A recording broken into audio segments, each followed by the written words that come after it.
Hola, buenas tardes a todos y a todas. Hoy analizaremos y hablaremos sobre la obra de Otra Vuelta de Tuerca, escrita por Henry James, también conocida en inglés como The Turn of the Screw. Fue publicada en el año 1898. Para empezar, nuestra compañera Teresita nos hablará un poco sobre la biografía del autor.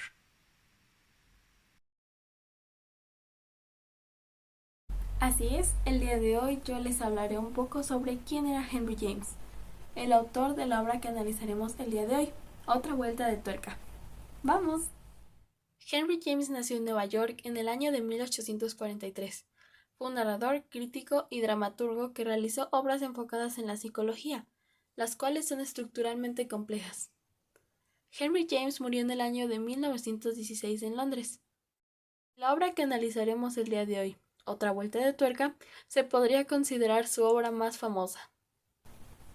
A pesar de que ya no vive, hoy en día Henry James sigue siendo considerado uno de los grandes maestros y exponentes de la ficción moderna. Vamos con Angie.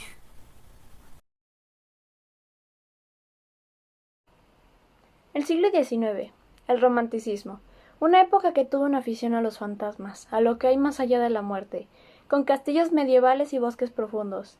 Historias estremecedoras, pero a la vez un tanto repetitivas, como explica el mismo autor Henry James, por lo que su idea era, precisamente, darle una vuelta de tuerca a estas historias y hacer una obra inusual.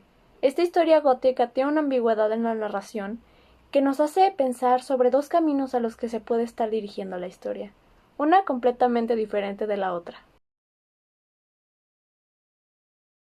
Esta historia trata sobre un joven que cuenta la historia de una conocida suya, que es una historia que es rara y de escalofríos. La historia trata sobre una institutriz que trabajaba en Bly, un lugar raro y extraño que daba escalofríos. Educaba a dos niños huérfanos, Flora y Miles. A lo largo de esta historia se va desarrollando los personajes y empiezan a ver apariciones raras, sucesos extraños de personas que ya estaban muertas y que antes trabajaban en el mismo lugar donde trabaja la institutriz. Ahora analizaremos parte por parte esta novela, su escenario, el ambiente, la atmósfera, el argumento y los personajes. Mi compañero Sergio nos explicará primero cuál es el escenario. Podemos decir que esta obra literaria tiene escenarios en el siglo XIX en Inglaterra. La historia se desarrolla en una mansión llamada Bly, como antes habíamos dicho, que cuenta con grandes espacios, cuartos, jardines y salas. Todas las apariciones de los personajes muertos ocurren en este lugar llamado Bly, donde la institutriz educa a sus pupilos, trabaja con su amiga la señora Gross y también vive ahí. Ahora yo voy a explicar el ambiente. Entonces, del ambiente de esta novela se puede destacar que es una novela con un estilo de suspenso gótico, ambientada en el contexto de la época de mediados del siglo XIX, donde el alumbrado nocturno era mediante cirios y velas, y la comunicación a larga distancia se daba mediante cartas.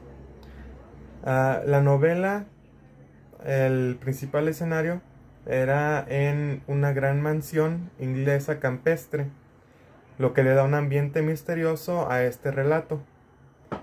Fue escrita en época medieval, por lo tanto los escenarios son amplios y sombríos, encerrando en ella un misterio denso pero interesante. Para proseguir con la atmósfera, antes hay que aclarar que esta depende del lector.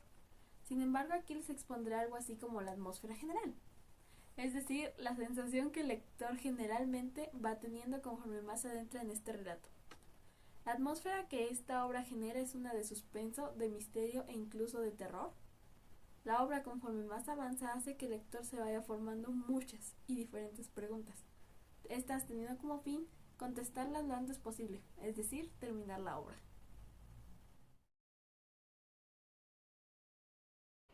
Argumento. En una campestre mansión inglesa a mediados del siglo XIX, lo cual significa que no hay teléfonos ni luz eléctrica, solo el alumbrado de velas y comunicación por cartas, acaba de llegar una joven institutriz, a la cual se le dictó hacerse cargo de dos pequeños hermanos, Flora y Miles. La institutriz comienza a tener alucinaciones terribles y escuchar voces, que la ama de llaves, la señora Gross, y los sobrinos del propietario, Flora y Miles, no creen ciertas. A lo largo de la novela, las voces y las apariciones fantasmales se vuelven más y más comunes, pero solo la institutriz puede verlas, lo que la hace creer que es víctima de una conspiración. Ella decide averiguar quiénes eran las personas fallecidas que está viendo para limpiar el aire y proteger a los niños de cualquier efecto dañino, y la señora Gross revela finalmente que eran ocupantes de la mansión. Ahora les expondré una breve explicación sobre los personajes de esta novela. Bueno, el personaje principal o la más importante es la institutriz. Es la protagonista principal que va narrando la acción del texto. Ella es la persona contratada para cuidar a los niños, pero no aparece el nombre en toda la obra de estos niños. Se va mostrando como una mujer puritana, reprimida, enamorada platónicamente del rico protector, el tío de los niños, Miles y Flora, pero está llena de miedos, recelos y prejuicios. Para el siguiente personaje está Miles. Miles es un niño de 10 años un poco extraño que fue expulsado del colegio por contar historias de fantasmas, por lo que creían que estaba loco. Este está siempre aislado de la gente y es inteligente y seguro. Ahora Flora. Flora es la hermana menor de Miles, tiene 8 años. Aún no va al colegio y la institutriz la considera tierna y alegre. Para el siguiente personaje está la señora Gross. La señora Gross es la ama de llave de la casa, amiga y cómplice de la institutriz. Es racional y sencilla, sin imaginación ni malicia. Ella ve en el fantasma de la institutriz a Peter Quint, que es el fantasma de la historia, el antiguo criado del dueño, contra el que tiene prejuicios por su antigua relación con la señorita Jessel, ahora en apariciones también. Para el siguiente personaje está la señorita Jessel, que era la institutriz anterior, ya fallecida, muy querida por Flora. Era guapa, pero a la vez seria y espeluznante. Para el siguiente personaje está el señor Quint. Es el jardinero, supuesto amante de Jessel, chofer que falleció y ayudante personal del señor, enviado al campo por supuestos problemas de salud, y era un hombre bien parecido, de cabello rojizo y facciones atractivas.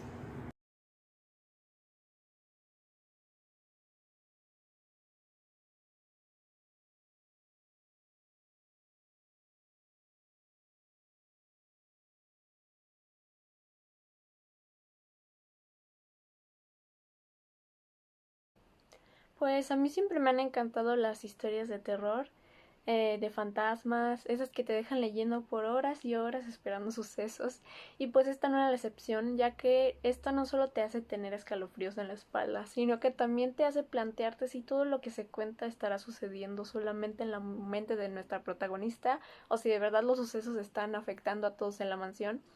Y pues como dijeron mis compañeros, a veces se ponía un poco difícil de leer por todos estos giros y algunas palabras un tanto complejas, pero fuera de eso considero que esta historia es muy original y la recomiendo bastante. Léanla. Esta obra, a mi parecer, ha sido una muy buena obra. Me ha dejado en shock, especialmente el final. Me hizo romperme la cabeza y cuestionarme incluso de mi existencia en varias partes. De lo que me hizo romperme la cabeza fue en especial los niños y la institutriz. Los niños comenzaron con una actitud muy inocente, amigable, que conforme la obra iba avanzando se tornó negativa y fue algo muy drástico. Y la institutriz, a veces yo no sabía si yo era la loca o ella era la loca, o no sabía si las cosas lo estaba diciendo literalmente o metafóricamente. Sin embargo, es una muy buena obra, un poco difícil de comprender a mi parecer porque tiene varias ambigüedades. Sin embargo, pues la verdad sí está muy buena, entonces sí la recomiendo.